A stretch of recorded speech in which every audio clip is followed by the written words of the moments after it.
Salut Vincent. Salut François. Ici Restant Grippe qui est là, mais je ne suis plus contagieux, alors Vincent ne sera pas malade, mais si vous écoutez en audio, même en vidéo, la même voix est là. France Castel ici présent. Cette semaine, on parle de Incertec, la grande liquidation annuelle, plein du monde qui perdent leur job en techno, mais c'est pas une mauvaise nouvelle pour tout le monde. Ouais. Vous dire pourquoi? Et Apple qui se fait taper sur les doigts pour avoir fait quelque chose qui rapproche aux autres.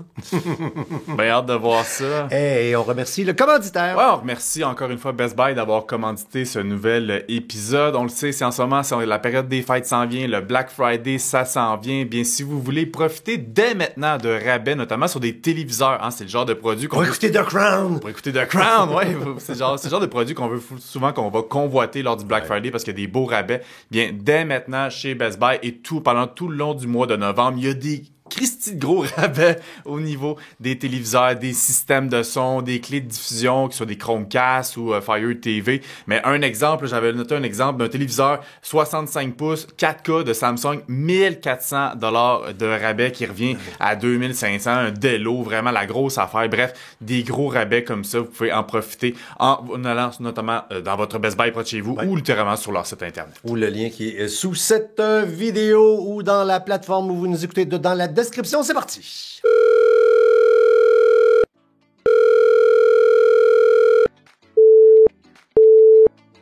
Vous êtes bien dans la boîte vocale de la mise à jour. Laissez un message.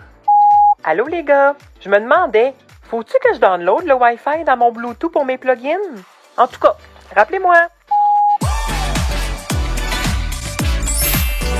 N'ajustez pas vos appareils. C'est l'heure de la mise à jour avec FrançoisCharron.com et Vincent Paquette. On tourne le sablier du temps. Pour ceux qui nous écoutent en audio, pour vrai, on a un vrai sablier. Yeah. Comme Gutenberg devait en avoir un sur son bureau pour calculer. Alors, on se donne une petite trentaine de minutes pour se jaser techno. On commence par notre sujet coup de cœur à FrançoisCharron.com, l'organisme qu'on parraine depuis une vingtaine d'années. Mm-hmm. S'appelle Incertec, qui, à mes yeux, à moi, est la perfection parce que, tu sais, ça prend 360 degrés pour faire un cercle. Je trouve qu'ils font le tour du 360 degrés. Premièrement, moi, ce qui me fâche dans la vie, c'est le fait que pas tous les humains ont des chances égales. Pourtant, quand tu regardes les petits culs, là, t'en as une petite fille, là, Ouais. avec ses amis, ils sont tous égaux, là, ils ont du fun, puis même Fisher-Price, mais la vie fait que... Et le système scolaire est fait pour tel genre d'humain. Puis il y en a qui performent au bout, puis il y en a qui performent pas. Ouais. Puis les statistiques de ceux qui se rendent pas en secondaire 5 sont tristement très élevées. Incertec s'intéresse à cette clientèle-là, du monde qui n'ont pas été jusqu'en secondaire 5, qui ont entre 18 et 30 ans, mais qui disent hey, c'est pas parce que j'ai pas mon 5 que je veux rater ma vie. Là. J'ai des désirs, j'ai de l'ambition, je veux faire de quoi. Et la technologie, ça attire bien du monde. Fait que c'est un centre de formation à la base, d'insertion sociale, j'haïs ce mot-là. Donc, on les forme à devenir des techniciens informatiques, gestionnaires d'entrepôt. Travailler dans cet univers-là.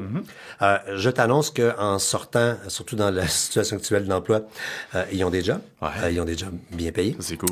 Puis ce monde-là, ils chialent pas quand ils payent de l'impôt. Ils sont contents d'avoir des payes. Ça, c'est la base.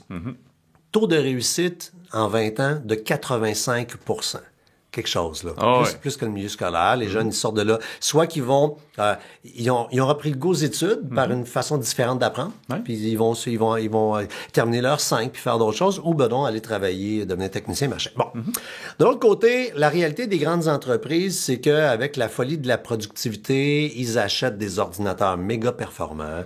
On les change vite parce que ça prend la dernière affaire. Ouais. Puis là, t'as la gang de IT qui dit, là, on supporte pas la dernière version qui date de 6 mois, on veut une nouvelle affaire. Bon. Et les entreprises, donc, en plus de changer leurs appareils rapidement, c'est pas les mêmes ordinateurs que toi puis moi on achète parce que il faut que ça soit fait tough en entreprise. Fait qu'ils achètent des ordinateurs de grade commercial. Grade commercial, meilleur composant, c'est beaucoup plus cher.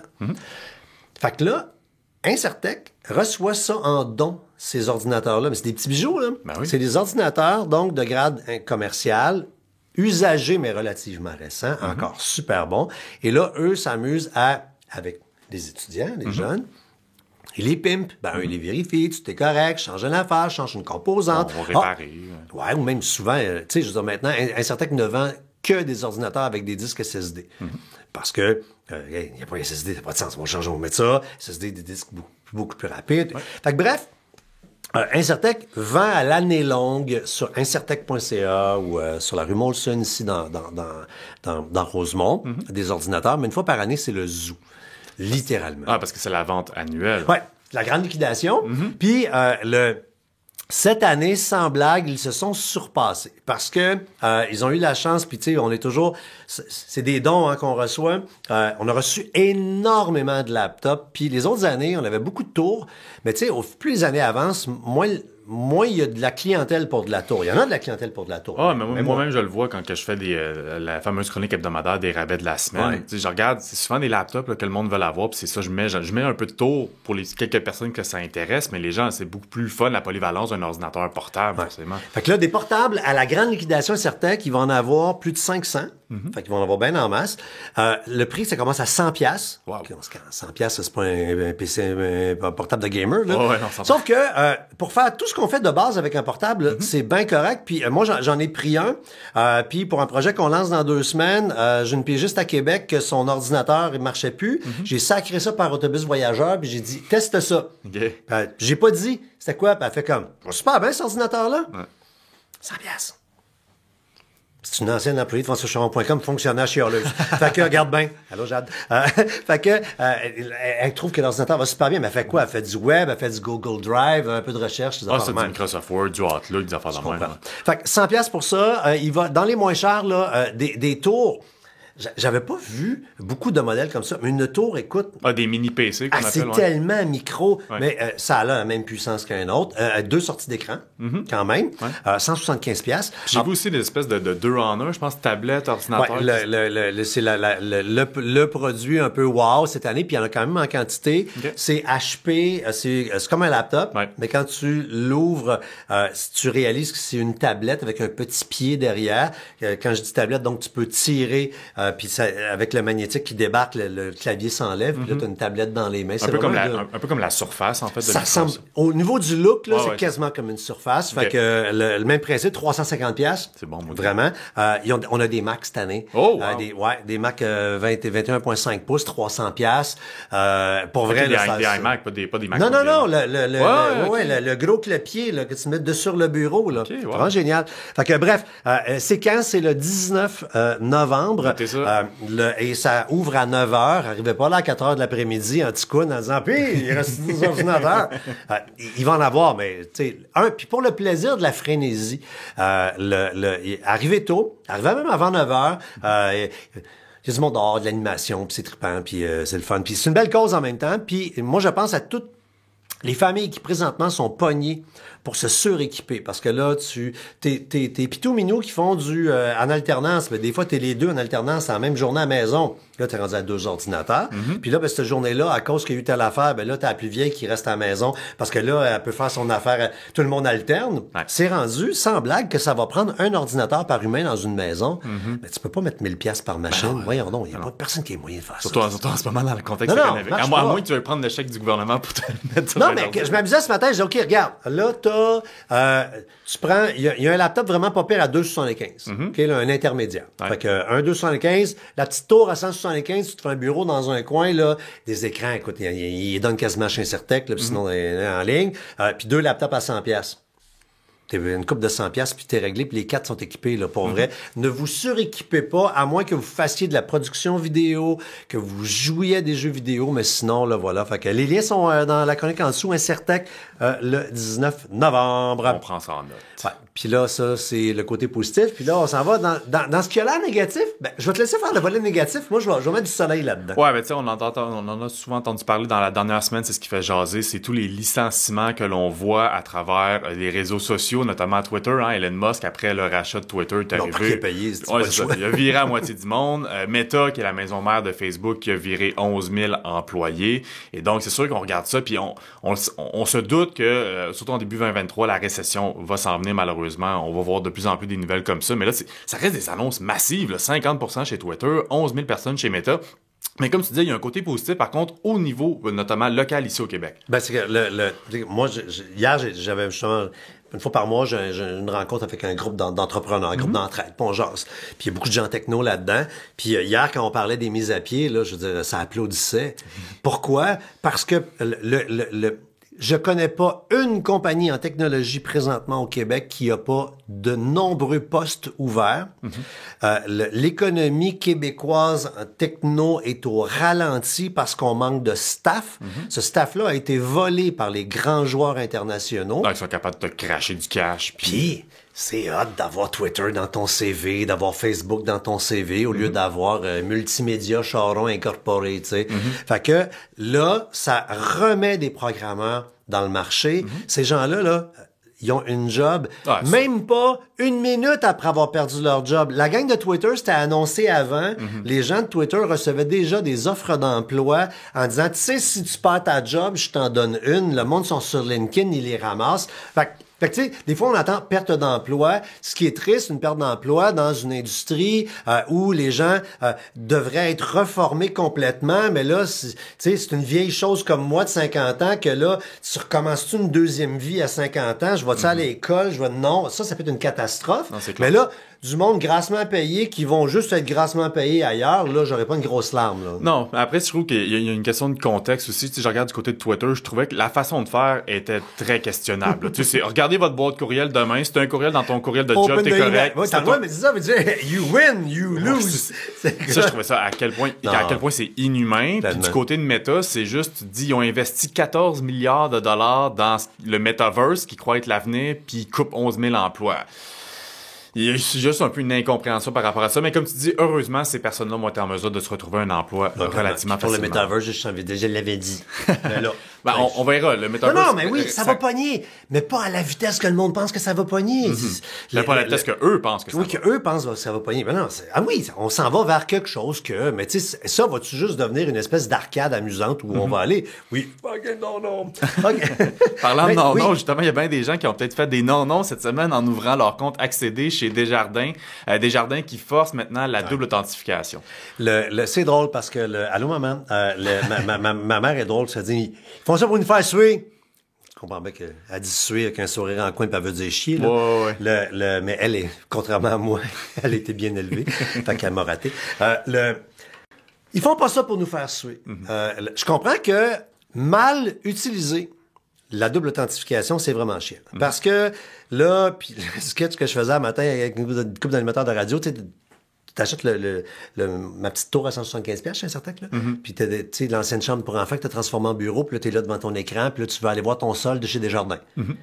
Puis là, c'est merde. Mais non, mets-moi mon iPad, mon téléphone. Tu veux, tu sais, ça peut ressembler à ça, la double authentification, quand c'est mal vécu.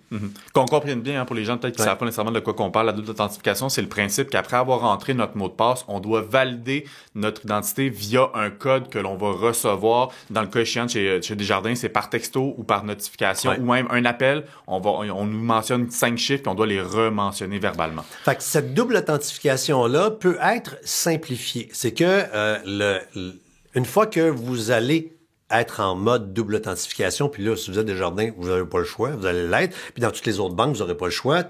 Facebook l'oblige, Google l'oblige, tout le monde l'oblige.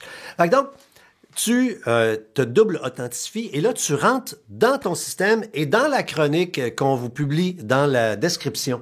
Allez là et on vous donne l'endroit exactement où aller valider votre appareil. Fait que là, si tu dis, mettons, mon iPhone, je vais l'utiliser souvent pour aller chez Desjardins. Ben, moi, je vais le faire, ça. Je vais aller, et t'as un beau piton magique pour dire, cet appareil-là, là, tu demandes pas la double authentification parce que, allez dans la logique de la double authentification. Si un voleur, un fraudeur ramasse mon username password, il va se brancher et il l'a pas mon téléphone, il l'a pas mon ordinateur. Et chaque appareil ont des identifiants uniques. Donc, on est capable de façon extrêmement sécuritaire d'identifier. Fait que là, quand tu vas te brancher dans ton Desjardins, tu vas entrer ton username password, puis là, tu vas penser que tu fais pas une double authentification, mais le système va dire « Ah, c'est l'iPhone de François, pas de problème, double authentifié. Bingo, tu peux continuer. » Ça va surtout s'avérer utile parce que moi, je voyais déjà les gens crier en disant vacances. Quand je m'en vais en vacances, je fais quoi? Je veux pas ouvrir mes itinérances ou quoi que ce soit. Donc ça va être la façon justement de contourner. Ou tu as souvent juste un appareil. Ouais, c'est ça, exact. Fait que là, tu pars dans le sud, là, tu veux payer ton Indro en te branchant, hein, puis là, ben, oups. Parce que moi, mais franchement, j'adore la double authentification. Je l'applique à tous mes comptes. Par contre, ce qui m'a fait suer de cette annonce-là de Desjardins, c'est le procédé d'utiliser le texto ou l'appel, j'aurais aimé pouvoir avoir l'authentification via une application de double authentification. Moi, c'est ça que j'utilise personnellement. Fait deux balados que je le dis. Moi, je comprends rien, puis il faut que tu me l'apprennes. On prendra le temps après le balado, mais ouais, c'est ça. Mais moi, personnellement, je préfère utiliser... C'est sûr qu'on a des bons contenus sur le site pour expliquer au monde, les prendre par la main, parce que on est rendu là. Au début, c'était un peu... Puis dans le positionnement, moi, je cherche jamais à ces affaires avant le monde, ça m'intéresse pas. Mais, tu sais, toi, t'aimes découvrir des nouvelles affaires, puis quand la double authentification est arrivée, rapidement, tu t'es tourné vers ça, puis t'arrêtes pas de me dire, non, mais tu comprends pas comment c'est le fun, ça. Non, mais tu comprends pas comment c'est le fun, ça. Mais moi, c'est ça, j'adore, parce que je trouve que il y a quand même une faille avec les textos puis avec les numéros de téléphone. Puis on en a parlé la semaine dernière quand on parlait des eSIM puis des SIM cards, du fameux SIM swap. Donc, quelqu'un qui se ferait passer pour toi en appelant ton fournisseur de télécommunications pour obtenir une carte SIM, pour après ça recevoir tes textos. C'est là que ça peut justement être détourné, cette fameuse authentification à double facteur. C'est pour ça que moi, je préfère utiliser une autre solution que les textos. Fait que c'est l'élément qui m'a fait tuer. J'espère que ça va être ajouté. Mais tout ça pour dire que Desjardins, c'est un peu pas clair dans la mesure où quand on regarde la notification, ça nous dit dans les semaines à venir. Quand on regarde sur leur site web, ça dit dans les mois à venir. Je sais pas jusqu'à quand on a... Ça risque d'être progressif comme ben du monde. Tu peux jamais mettre... Il y a pas un service à la clientèle qui peut supporter une transition mais pour tout le monde. Là, mais c'est ça. C'est pour dire que soit au moment où on tourne ou peut-être en 2023, là, ça va devenir obligatoire d'avoir ça. Et puis il faut voir ça du bon œil. Hein, ça renforce quand même la sécurité. Oui, absolument. On reste dans le domaine bancaire. Le Interac, il y a une nouveauté que pas beaucoup de gens ont vu. En lien avec le dernier sujet, c'est que c'est pas disponible chez Desjardins. Non, Desjardins, c'est 80% de part de marché à peu près du Québec. Fait que moi, c'est pour ça que ce sujet-là, je me suis comme plus ou moins intéressé. Je fais Desjardins n'est pas dans la liste. Ouais, c'est ça. Mais il y a quand même des Québécois qui ont droit. On va vous en parler rapidement, comme il n'y a pas beaucoup de monde qui peuvent y accéder, mais voyant que c'est vers là qu'on peut y aller et peut-être avoir une petite mise en garde également, parce que chaque nouveauté amène peut-être une nouvelle façon de frauder également. Donc, Interac, on peut faire des demandes et des dépôts de virements, mais direct, sans rien, merci, bonsoir. Pas de question. Pas la question, là, quelle est la couleur de ton chien, etc. C'est direct, l'argent s'en va. Idéal pour... Moi, quand j'ai vu ça passer, je fais « Ah, mon Dieu! » Quand mes locataires, ils me payent le loyer, ça va rentrer direct. Je trouve ça plate. Moi, de rien la réponse, puis là, tu sais. Ou même des services. Moi, c'est niaiseux. J'ai un électricien qui est venu la semaine passée. Puis là, tu sais, il me disait, je prends pas la carte de crédit. OK, je te paye comment? Virement Interac. OK, mais là, il faut que je rentre une question. Puis toi, ton paiement... Puis là, faut que je t'envoie un courriel pour te dire la question. C'est ça, même chose tantôt, je vais me faire couper les cheveux. Le gars, je sais qu'il prend juste cash. Là, je l'appelle tantôt. Je fais, t'as-tu une autre façon de payer? Il dit, oui, virement Interac. Fait que là, je vais être dans sa boutique tantôt. Il va falloir, OK, c'est quoi la question? C'est quoi la couleur de mes cheveux? C'est pas châtain, brun. Qu'est-ce que je réponds? Il va falloir que j'attende qu'il fasse ce transfert. En tout cas, fait que c'est le fun d'avoir cette façon-là automatique, en fait. Mais tu sais, quand on dit aussi gare aux fraudes, faites attention. Il y a beaucoup de gens qui se font avoir avec des demandes de paiement. C'est une fonctionnalité qui existe avec Interac. Puis quand tu la connais pas, tu penses qu'il y a juste des dépôts. Fait que là, tu te fais faire... Mettons, tu vends quelque chose, tu penses que la personne, elle va te payer. Mais le tabarnak, à l'autre bout, c'est une demande de paiement. Toi, tu dis oui, tu rentres, tu fais ça vite. Fait que finalement, tu t'es fait double fourré. C'est toi qui as envoyé de l'argent. Fait qu'ouvrez les yeux. À la fin. OK. Maintenant, on parlait d'Apple qui se sont fait taper sur les doigts.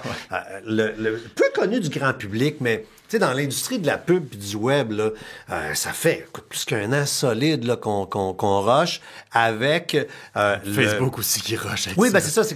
Là, moi, je disais, nous, comme éditeurs, on a vu une différence. On a vu une différence sur les revenus publicitaires qui arrivent à françoischaron.com. Facebook, Google, triple capote. Pourquoi? C'est que Apple... Ben, Google moins, mais Facebook... Ouais, ben avec les cookies, c'est plus difficile. Puis, mais c'est que Apple puis...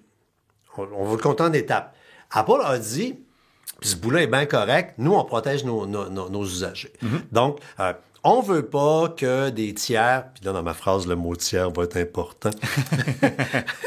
On veut pas que des tiers aient l'information de nos usagers. Fait que si l'usager veut donner ses données, il les donnera, mais sinon, non. Fait que on empêche le suivi, on veut pas donner d'informations. Ouais, c'est la fameuse fonctionnalité quand on ouvre une application pour la première fois, puis ça nous demande, est-ce que tu es prêt à partager tes informations? Donc, c'est tellement écrit go, tu fais ben non. Non, c'est ça, exact. Tout le monde fait ça. Donc, il y a eu une baisse dramatique d'informations de usagers iPhone, puis iPad envoyés vers l'industrie de la pub. Dit de même, ben correct. Ben oui. Sauf que le Apple s'est fait pincer. des petits snoraux qui s'amusent à analyser les affaires, qui ont dit, ben regarde, quand vous êtes dans l'App Store, là, Apple vous épie, ce qui est correct parce que t'es dans l'Apple. Fait que ce bout-là va. Ouais. Qu'Apple sache ce que je fais quand je suis chez Apple, c'est correct. Mais il nous épie dans le but de faire exactement ce qui rapproche aux autres, donc de nous cibler en publicité, de nous présenter les meilleures affaires. So fuck, là. Ouais, non, c'est ça, exact. C'est 2 chercheurs de chez MISC qui se sont rendus compte. Puis tu sais, effectivement, comme tu dis, j'ai vu la nouvelle, puis je me suis dit, il me semble, c'est logique, là, comme tu dis, qu'Apple analyse ce que je fais sur l'Apple Store. Par contre, je suis un peu poussé de savoir qu'il regarde tous mes défilements que je fais avec mon doigt, où je vais cliquer. Tu sais, qu'ils sachent que j'ai téléchargé telle application. De facto, oui, c'est dans mon compte Apple. Je comprends que c'est lié avec. Il y a quand même des informations, je trouvais un peu assez poussées qui étaient reprises. Ah non, mais on est rendu là. Mais ça, je comprends, mais après ça, c'est juste parce qu'il y a beaucoup de gens, justement, qui commencent à se plaindre de plus en plus parce qu'Apple pousse encore plus la publicité dans l'Apple Store, puis de plus en plus d'utilisateurs qui voient des pubs d'applications pour des paris sportifs, pour des casinos en ligne. Ouais. Et donc, c'est dans cette optique-là qu'Apple collecte ces données-là pour après ça nous proposer, entre guillemets, des applications susceptibles, entre guillemets, de nous intéresser, entre guillemets. Ouais, c'est ça. Puis c'est ça, c'est juste ironique et un peu hypocrite de leur part que de faire autant de publicité sur le respect de la vie privée alors que eux, ces règles-là ne s'appliquent pas à eux. On reste dans les vies privées. On va se faire comme un one-three punch avec les 3 prochains sujets. Beaucoup de gens disent, comment je fais pour savoir, parce qu'on parle souvent de fuite de données, comment je le fais pour savoir si mes données ont été ramassées, si ça fuite? Mais il y a un site web qui est la référence dans la circonstance, ça s'appelle Have I Been Pwned? C'est un site web qui va essentiellement colliger toutes les données qui ont fuité. On peut voir ça comme un pirate blanc dans la mesure où lui va se procurer toutes les listes qui sont sur le web, mais dans le but de nous informer si nous-mêmes nous sommes touchés. Donc on se rend sur le site, on va mettre notre adresse courriel, notre numéro de téléphone, on va être en mesure de savoir si un compte qui est lié à ces 2 informations-là a fait partie d'une fuite de données personnelles. Que ce soit, par exemple, moi je sais qu'un de mes vieux courriels, avec ça je m'amuse pour regarder, j'en avais 7. C'était Bell, c'était je ne sais plus c'était quoi toutes les affaires, mais en tout cas Facebook, quoi que ce soit. Donc en mesure de savoir, OK, attends une minute, tes informations sont compromises. Fait que d'une part, de nous conscientiser de peut-être aller changer nos mots de passe, s'assurer que le tout est protégé. Mais après, comment faire pour remettre toutes ces informations-là, toute cette eau qui a coulé dans la fameuse bouteille? Bien, il existe un logiciel application, whatever comme on veut l'appeler, conçu par la compagnie d'antivirus Surfshark. Ça s'appelle Incogni.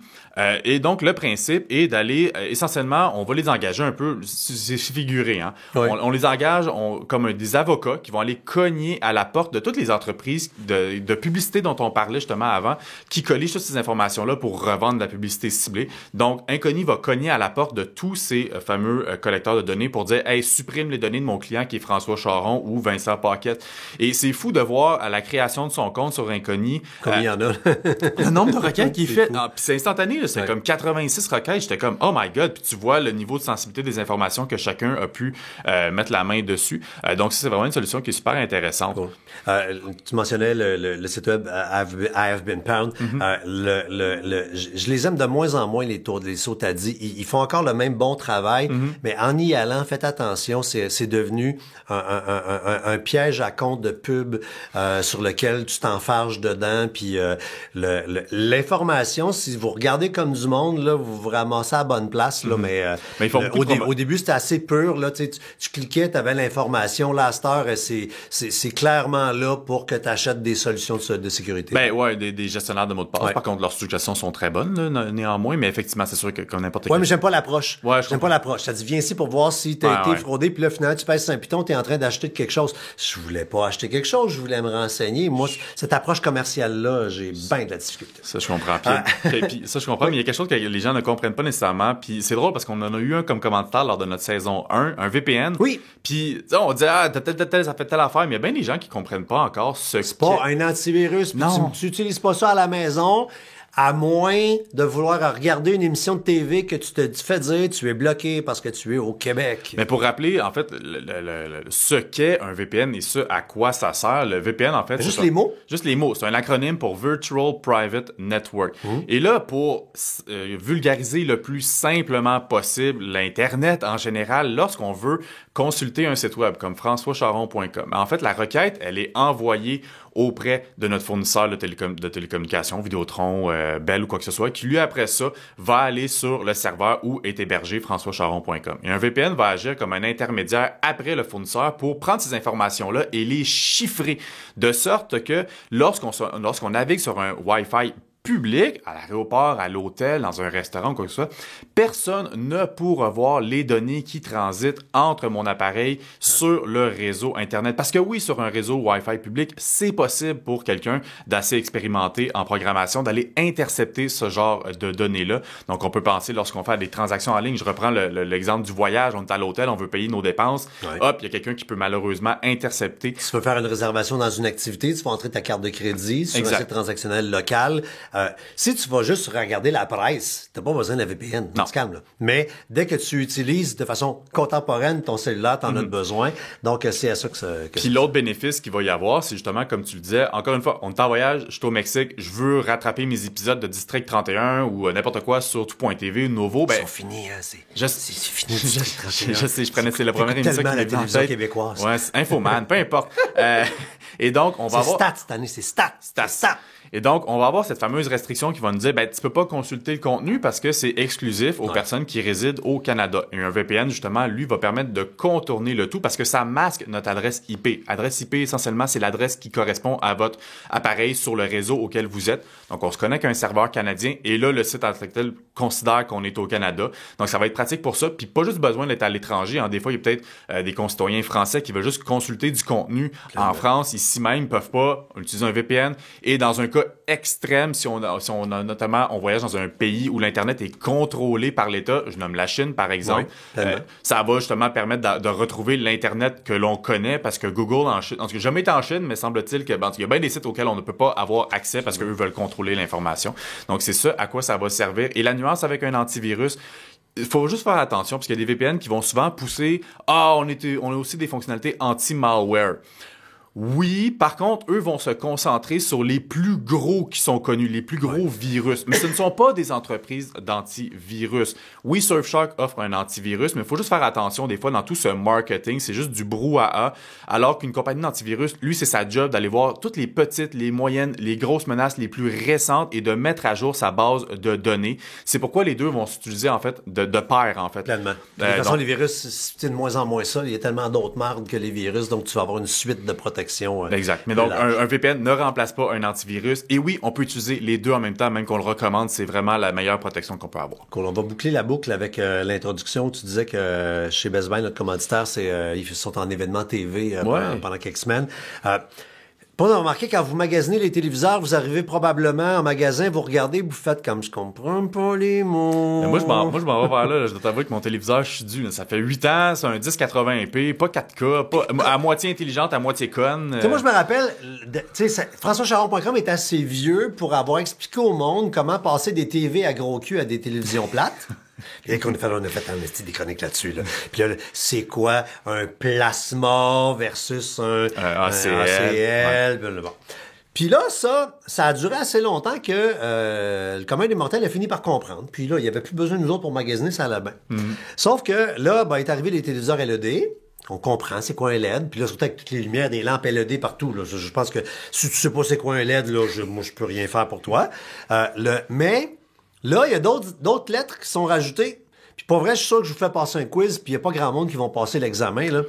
Grosso modo, là, dans les choix que l'humain peut se payer, là, il y a deux types de téléviseurs que vous allez voir. Des OLED, O-L-E-D, des QLED, Q-L-E-D. Le OLED, là, finalement, là, c'est l'équivalent d'un light bright. Chaque pixel est auto-éclairé.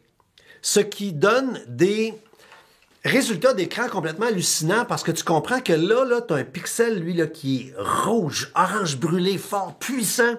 Puis tout de suite à côté, là, t'as un pixel noir. Et lui, il est pleinement assumé, là. Il est sa couleur, puis l'autre, il est jaune, puis l'autre... Un, c'est éclatant. Si vous jouez à des jeux vidéo, il n'y a pas de latence, vous allez triper là-dessus. Si vous écoutez du streaming, vous n'aimerez peut-être pas ça parce que l'écran est tellement bonne que si la qualité du streaming n'est pas si bonne, ça sera pas LED, ça va être LED en tabarnak. Okay. Fait que donc, l'image est vraiment extraordinaire. L'autre qu'on parle, c'est une plus vieille technologie, c'est le QLED. Ça fait... 10 ans que c'est en magasin. C'est la technologie qu'on achète pour des TV ordinaires dans la chambre, dans le salon, si c'est pas le cinéma maison pour regarder la TV. Céline Galipo dans une QLED, c'est bien correct. Là. Non, mais tu comprends. Puis, un stat, un téléroman. Là. En quoi c'est différent? C'est que c'est rétro-éclairé. OK. Ce qui fait que, ça va être éclatant, les couleurs. Il y en a bien de la lumière en arrière. Mais parce qu'il y a bien de la lumière en arrière, ça fait que jamais tu auras de véritable noir. Parce qu'un noir qui est éclairé devient un charcoal, un gris. Ouais. Fait que c'est plus flat, c'est plus triste comme image. Encore une fois, pour un œil de puriste. Mais quand tu es devant le premier type d'écran, là, le OLED, tu regardes ça, tu fais comme, les couleurs, c'est quelque chose en tabarnak. C'est vraiment quelque chose. Différence de prix, par exemple. Plus cher le OLED, moins cher le QLED. Puis, juste un petit clin d'œil, je trouve ça super drôle, parce que, tu sais, des fois, quand on tombe dans les marques, là, le monde, là, font comme, puis là, telle marque, moi, je compte celle-là, puis ça, c'est de la merde. Si vous regardez des téléviseurs OLED, puis, je sais pas, tu regardes un téléviseur LG. Puis là, tu fais, ça, c'est beau plat à côté, tu vois, tu vois, mettons, un téléviseur Sony, un Philips, un Panasonic. C'est la merde, hein? Il y a un fabricant au monde de matrices, c'est LG. Ouais. Fait que les Sony, c'est du LG. Les Philips, c'est du LG. Panasonic, c'est du LG. Je sais que c'est le genre d'information que vous aimez avoir. Fait que l'avantage aussi en terminant pour les QLED, c'est qu'on peut les avoir en plus petit format.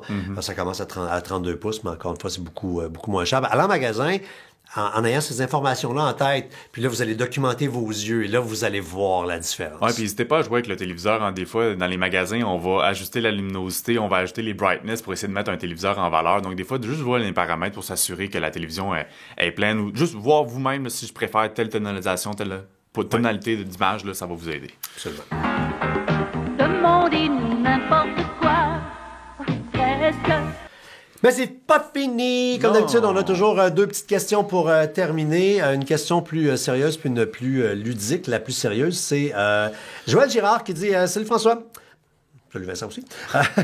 Je veux regarder sur l'ordinateur des photos ou des vidéos qui proviennent du iPhone. Je suis pas capable de les visionner en raison de l'extension vidéo HEVC qui est requise pour afficher, tu sais, le genre de message que tu reçois, tu es incapable.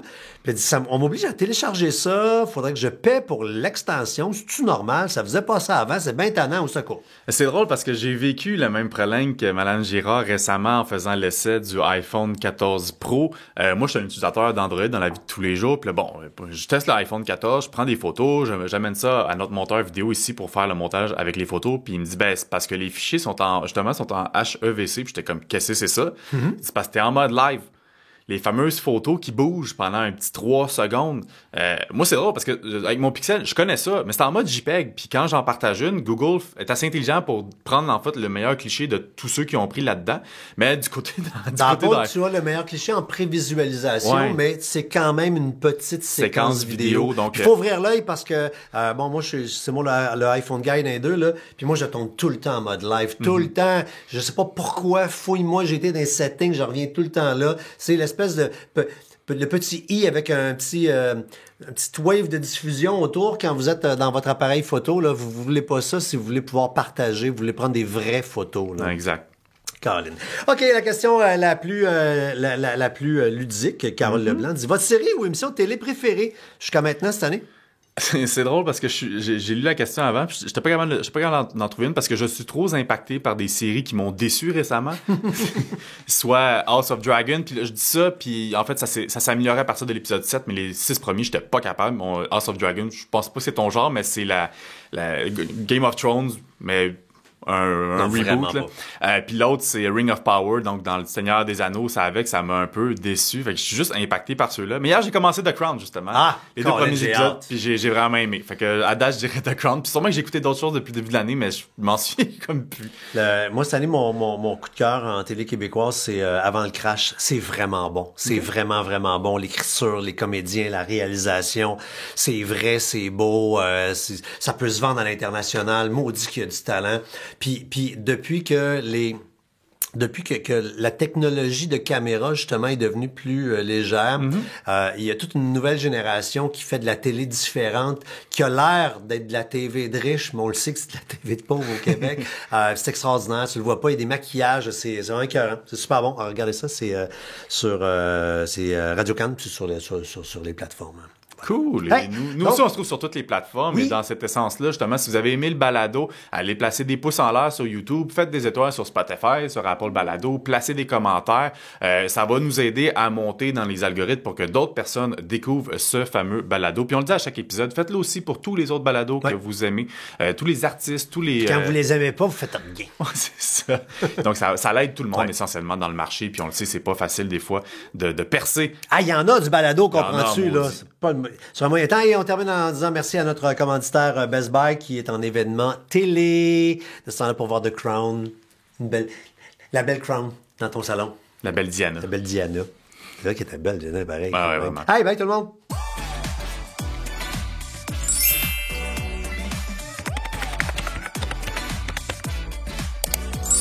Votre mise à jour est complétée. Au revoir.